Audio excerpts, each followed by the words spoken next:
So tell us about, because Yeah. the Flames have got the Jets coming up. They had that unbelievable start, and now you've seen them up close and personal. I was talking, we Yeah. were talking with Noodles the other day, and I said it's going to be interesting for all you guys when you have to put your playoff picks in. They're going to be a playoff team, and there's been some who have picked the Jets before and have gotten burned badly. They Yeah. lose in round one, or don't, whatever it is, they just flame out. I wonder how many are going to have that faith or confidence to do it again this year. Will Yeah. you be one of them? Yeah, I'm starting to lean that way, to be fair. And they just feel deeper and they look like they've got a higher level of confidence and there's a more committed buy-in, if that makes sense. And, I guess it starts with the all-world goaltending of Connor Hellebuyck. I thought Seattle started pretty well last night, but there's a patience also in the Jets game where, because of the parity that exists around the NHL, you have to expect that there's going to be push from teams that are desperate, and that's what Seattle is. But Hellebuyck made 2 or 3 just 10 bell saves, just terrific, where, the group just goes, okay, well, that's what Helly does. He's a Vezina winning goaltender. That's what he does. And his numbers are terrific again this year. But they don't sit back. They continue to push and push and push, but they don't grow impatient. All of a sudden, boom, there's an opportunity. Nikolaj Ehlers, I thought, was terrific in this game. He's just, he's skating because he's healthy. So he's got, that element to his play. He sends it back to Dylan DeMello in his 600th NHL game. And I think that was the second goal of the year for the Jets defenseman. But he scores with 27 seconds left to give them the 2-1 win. And I mentioned this last night in our coverage, but I think what the team is experiencing here internally is that maybe they don't have to swing for the fence at the trade deadline again. Maybe they don't have to roll out another first-round draft pick for that annual center. They just don't need it. Sean Monahan, last year at the deadline, it was Toffoli. So what they're seeing now is with Nemestikov hurt, and he's going to be back soon. But they've got Adam Lowry slotted in that 2-hole.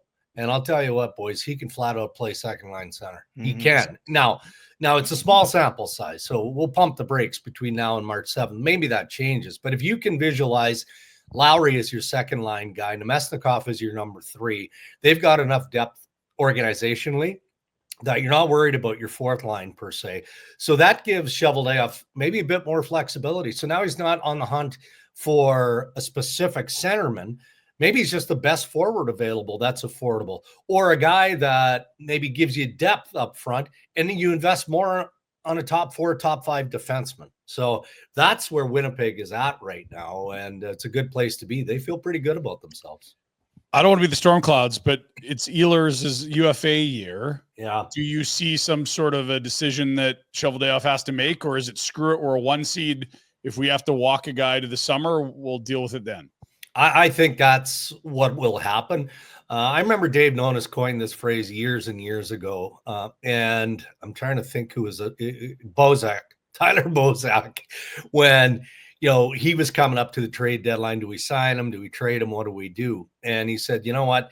Because of the team and how important he is, we might consider using him as our own rental. Right. And that might be the case for Nikolaj Ehlers. So maybe you buy a little bit more time. I don't know what Ehlers is thinking or his camp. Does he want to extend in Winnipeg or doesn't he? He's earned the right to free agency. So why wouldn't he go to July 1 and see what the market looks like? And who knows, if the Jets go deep into the playoffs or the planets align and somehow they hoist the Stanley Cup, well, then all bets are off. But I can't imagine, just based on the way he's playing now, how impactful he is. Winnipeg doesn't roll the dice and just say, look, we let that guy go. We're going to need that guy in the playoffs and ultimately to do what we're trying to do. So I think he sticks. He does have a bugger of a time staying healthy, though. He's missed so much time. But yeah, he's a first-round pick. He's great. Yeah. I think I saw LeBrun talking about it, and I would guess as the season goes along, if things remain the same, is Hellebuyck going to be in the Hart conversation? We know where he's going to be in the Vezina voting, quite likely. But could this be one of the times where we rarely, but now might see a goalie in this conversation? Yeah, and that's fair, and it's legitimate. I mean, they're the traditionalists out there who push back and say, well, hold on a minute. There is a top goalie award, and it's called the Vezina Trophy.